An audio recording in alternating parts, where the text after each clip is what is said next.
Next, we are pleased to present Mitra Rouhani. Mitra is a physical therapist in the Exercise and Rehabilitation Science program at Marquette University in Milwaukee. Her research is focused on chronic disease management in neurologic populations, in particular MS.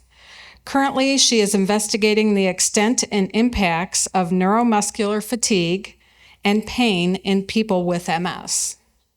Her long-term career goal is to become an independent investigator conducting translational and implementational research focused on strategies that directly enhance the quality of life for people living with MS. Mitra recently successfully defended her PhD program to receive her PhD degree. Congratulations. Mitra will speak today on photobiomodulation therapy or light therapy. Welcome, Mitra.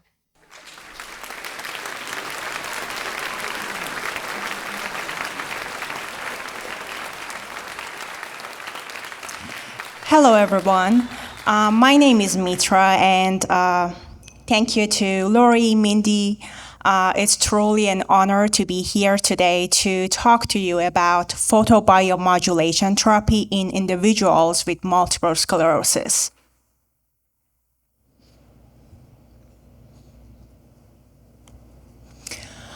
I'm going to begin my talk by providing some context about myself. I'm a PT. I worked as a clinician for almost 4 years before starting my PhD program back in 2018. In clinical settings, translating clinical knowledge into practice isn't always straightforward. This challenge sparked my interest in research, which was further developed during my PhD program at Marquette University in Milwaukee. During the PhD, my research was focused on chronic disease management in people with MS, aiming to enhance our understanding of disease mechanisms and address some of the challenges that individuals with MS encounter daily. One of the research studies that I conducted during my PhD focused on photobiomodulation therapy, or in short form PBMT, in people with MS, a topic that I'm excited to discuss with you all today. Today, I will guide you through the definition of PBMT, discuss the parameters and application, provide an overview of the PBMT devices and how PBMT affects cellular function. My goal for this presentation is to provide you with 2 key takeaways: whether PBMT is effective for individuals with MS, and whether it's a one-type-fits-all type of treatment. Is anybody here familiar with a PBMT? Raise your hand if you've ever heard of it. Okay, good, a few people. So, if you've seen a Star Trek on TV, it's likely that you have seen it. You know, on a Star Trek, when somebody gets injured, they get taken to sickbay. The doctor gets out a laser beam, aims it at the injury, and the patient is healed instantly. Well, this is PBMT. Now let's take a look at the word PBMT. At the word photobiomodulation. Photo means light, bio means cell, and modulations means a stimulation or inhibition. Photobiomodulation therapy is a form of light therapy that can stimulate or inhibit the function of the cell. It's not instant like on TV, but you get the idea. You shine the light on an injured part of body and it gets better. There are different names for PBMT. You may have heard of it as red light therapy, low-level laser therapy, soft laser, cold laser. They are all referring to the same thing, which is photobiomodulation. This treatment has been around since 1967. It's been found by Professor Mitra from Budapest. He's known as the father of PBMT worldwide. The story of how he discovered the benefits of PBMT is really interesting. In 1967, a few years after the first working laser was invented, he started the experiment on the effect of laser on skin cancer. He wanted to find out if laser might cause cancer in mice. He took a group of mice, shaved the hair off their back, and divided them into two groups. He gave the laser treatment to one group, and the other group remained untreated. After the course of treatment, the treated group did not get cancer. Surprisingly, the hair on the treated group grew back faster than the untreated group. He soon applied his findings to human patients, and he was able to discover all the benefits of PBMT, which we'll go over shortly. From the scientific perspective, PBMT is defined as the non-invasive application of monochromatic light, which is the light of one color, in this case red and near infrared, for the purpose of biostimulation. The source of light is a laser or diodes. This light has specific characteristics. The most commonly used wavelengths in PBMT range from 600 to 1100 nanometer. These wavelengths are chosen because they are known to penetrate tissue effectively and stimulate cellular processes that are associated with healing and pain relief. Now, you may think that lasers in medicine are all dangerous and they are all for cutting and burning things. The good news is that not all lasers are dangerous. In fact, some of them are less dangerous than the others. And that is because there is different classes of lasers, ranging from class 1, the laser that you see in supermarkets, to class 4, the super high-powered surgical lasers. PBMT is class 3B. These lasers are usually safe for the skin, but they can be harmful to eyes. So you don't want to stare at them, and you want to use laser safety goggles that usually come with these devices.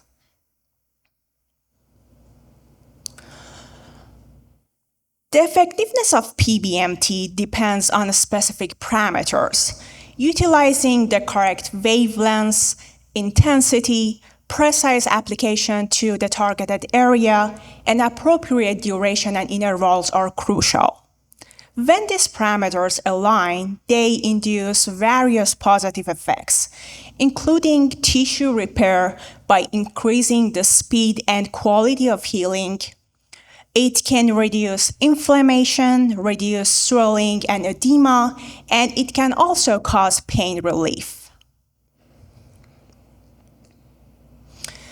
Here are some examples of the clinical application of PBMT. In clinics, it can be used for different types of tendinopathies, for painful joints, neck pain, side effects from chemotherapy, such as oral mucositis, different types of neuropathic pain, such as carpal tunnel syndrome or trigeminal neuralgia. It can be used for wound healing, such as diabetic wounds, lymphedema, hair loss, and it can be used right after orthodontics to speed up the movement of teeth and for pain relief. We talked about all the benefits of PBMT. It almost feels like it's too good to be true, right? So let's understand how PBMT affects the cell. It's important to know that it's not a heat therapy. The effect of PBMT is photochemical. It's very similar to photosynthesis in plants. But instead of producing energy for plants, it generates energy at the cellular level inside a component called mitochondria, which is this greenish component over here. For those of you who may not be familiar with mitochondria, our body is made of organs, and our organs are made of cells. There are millions and millions of cells in our body doing different things. But there is one thing that they all have in common, and that is they all have a component called mitochondria, which is the powerhouse of the cell. Mitochondria combines the food that we eat, the air that we breathe, and convert it into the energy for the cell inside a molecule called ATP. Under certain circumstances, like when the cell is damaged or under stress, mitochondria cannot function properly, so there is not enough energy available for the cell. Now, by the application of PBMT, when the light penetrates the tissue, this light gets absorbed by mitochondria. And this triggers a series of downstream effects that ultimately improve mitochondrial function. So now there is more energy available for the cell. It can also cause vasodilation, and it can promote the expression of genes and proteins that can inhibit cell death. It can also affect different tissues and organs in our body. It can increase local blood circulation, so it can improve inflammation, and it can relieve pain that's associated with degenerative diseases and different types of injuries. It can also promote the healing of different types of wounds, and it can stimulate the healing of deeper structures such as neurons, bone, joints, and more importantly, for the purpose of our talk today, muscles.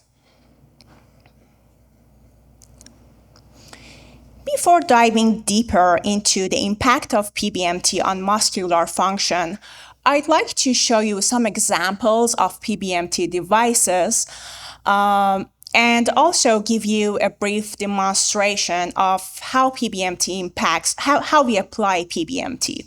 Although I forgot to bring my case. Yeah, if you can help me with that, Lori. PBMT comes in various shapes, and that depends on the intended application of the device and the manufacturing process. Thank you. This device can be in a flexible shape to go around the shoulders to go around the joints like the shoulder joints. There are portable devices to be used on remote joints. They can also be used on pets for relieving pain. They can also come in the shape of a cap with the red light planted inside this cap, and it can be used for hair growth. This picture shows an example of the PBMT device. Here I have this device with me just to show you the application of this device. And this is the device that we use in our research at Marquette University when we were investigating the impact of PBMT on muscular function. This is from the Multi-Radiance Medical Company, which is a laser company. And this device is basically designed to relieve pain and increase local blood circulation. It's a lightweight device. You can use it at home. The way that we applied this device in our research was that you want to use laser safety goggles, both the patients that's applying the device and the patients that's receiving the treatment. And then we hold this device in close contact to the skin. There are different modes on the device which indicates different intensities. It can go from mild intensity, which is the low intensity, all the way to higher intensity, which delivers more energy into the tissue. And there is a built-in timer in this device. Based on the amount of energy that you are using, the duration of treatment gonna be different. With this device, the duration goes anywhere from 5 minutes to 15 minutes.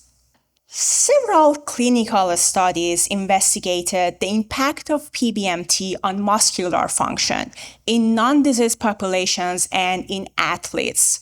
Here I have a few of these studies on the screen. Altogether, the finding of these studies showed that PBMT is able to improve muscle fatigue and improve muscle force recovery in non-disease populations. With the substantial evidence supporting the impact of PBMT on muscular function, coupled with the prevalence of muscle weakness and muscle fatigue in people with MS, we were intrigued to investigate the impact of PBMT on muscular function, potentially by improving mitochondrial function in people with MS. In a research study managed by Dr. Alexander Ng from Marquette University in Milwaukee and Dr. Jerry Ann Lyons from University of Wisconsin in Milwaukee, we investigated the acute and extended effects of PBMT on muscular function in people with mild to moderate MS. In order to investigate the acute effects of PBMT on muscular function, we recruited 17 individuals with multiple sclerosis, 3 males and 14 females with mild to moderate MS. The way that we performed the study, here we have a picture on the top right. We asked participants to perform a brief exercise with the tibialis anterior muscle, which is a tiny muscle located in front of the shin bone, and this muscle is responsible for pulling foot toward yourself. So we asked participants to perform the brief exercise, then the PBMT was applied in between, and the exercise was repeated after the application of PBMT. Here we used 3 different doses of PBMT, a low dose, medium dose, and high dose, because we did not know which dose of PBMT would be more effective. And we compared the effect of these active doses to a sham device. Here is a figure of our results. Here we are comparing the results from 3 active doses to the sham device. And we wanted to see under which dose people are able to recover strength back to their initial strength. So we were looking for full force recovery. And what we found in this study was that under the high dose PBMT, almost all participants were able to recover strength back to their initial level. So it showed us that a high dose of PBMT might be effective in improving muscle force recovery. Another finding from this study was that under the low dose and medium dose of PBMT, some participants were able to achieve full recovery. So this showed us that the optimal parameters of PBMT might be specific to each individual. For the second part of this study, we investigated the extended effect of PBMT on muscular function. This time, we measured the muscle performance. Then we sent participants home with the device, and we asked them to treat the belly of the tibialis anterior muscle daily for 2 weeks. Then participants would come back to the lab and we would reassess the performance of the muscle. And we compared this to the result of the sham treatment for 2 weeks. What we found here was that under the active dose of PBMT, individuals with MS, in fact, gained strength after the 2 weeks of treatment. Another finding from this study was that under the active dose of PBMT, the functional endurance improved in individuals. The way that we measured functional endurance was by using a test called the 2-minute walk test. This is a clinical test to measure functional endurance. In this test, we ask participants to walk as fast as they can during the 2 minutes, and we would measure the distance that participant is able to walk. So what we found here was that after the 2 weeks of treatment with the PBMT, people with MS were able to cover longer distance compared to what we measured before treatment. To give you a summary of our research, there are evidence of the prevalence of muscle weakness and muscle fatigue in people with MS. And there is also evidence of the effectiveness of PBMT for improving muscular function in non-disease population. So we hypothesize that PBMT may improve muscular function in people with MS. Our findings suggested that an individualized dose of PBMT may improve muscle force recovery and baseline strength in people with mild to moderate MS. So here we have 2 questions, and hopefully most of you here would be able to answer these questions now. Is PBMT effective for individuals with MS? What do you think? Yes. So based on our finding, it seems like that PBMT could be a novel therapeutic modality to be used independently or in conjunction with other treatments such as exercise to improve muscular function in people with MS. Is this a one-size-fits-all type of treatment? No. Further research is needed to find the optimal parameters to be used in PBMT and to figure out who would benefit more from using PBMT. At the end, I'd like to acknowledge the PIs, the principal investigators of this study, Dr. Alexander Ng and Dr. Jerry Lyons, also Dr. Miguel Tolentino and Dr. Crisco. I'd like to thank National MS Society and the Multi-Radiance Medical, and also a huge thanks to all the participants of the study who made this research possible. I'd be happy to take any questions now.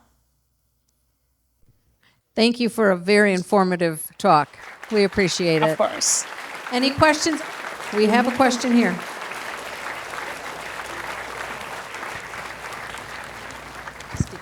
Okay. For this treatment, would it be best to just do it on the affected areas, or can you put it directly on your lesions? Like, your lesions are in your spine. Can you put it on that, or should it be on your legs if that's where it's affected? Can you repeat that question? Of course. So the question was, if you want to apply the device directly on the area that you think is affected, or you want to apply it on the lesion. So the answer to this question is you want to apply the device on the area that's affected. Now, it's important that what is the intended application? Why are you using this device? Is it to relieve pain? Then that's whole another story, because pain is a very complex issue in MS. It's usually not localized. So usually it's really hard to find the area. But if it's a localized pain, then with consultation with your primary care physician, you can use the device locally on that area that's affected. And if it's a painful joint, yes, for sure, we can apply it on the area. Do you think it would help with spasticity? Right. So the question is if PBMT gonna help with the spasticity. To the best of my knowledge, there is no research being done on the effect of PBMT on spasticity. So we know that PBMT gonna improve muscular function in terms of gaining strength, so it's going to improve baseline strength. But at this point, we don't know if it's also able to improve spasticity. That would be something that hopefully with further research, we would be able to find what PBMT is most effective for. Thank you. And does this program, is that covered by insurance? That's a great question. So the question was if PBMT is covered by insurance. I don't think that is covered by insurance. I know that in some PT clinics now, they offer PBMT. They offer it for, I think, about 10 sessions of treatment. But no, I don't think that is covered by insurance, unfortunately. I bought one of those devices on Amazon, and I didn't. Can you tell me what voltage we should be using if we could do that? So the question is what voltage, what parameters should be used with the PBMT device? Well, the answer is ultimately the parameters gonna be determined by the clinical knowledge or by the manufacturer. So it depends on the type of device that you would purchase. There are some recommendations on the type of wavelengths, the intensity, the duration that you need to use with the device. For sure, you want to consult, you want to speak to your primary care physician in order to find the right parameters that would work for your condition. It also depends on the condition that you're using the PBMT for. Thank you. Of course.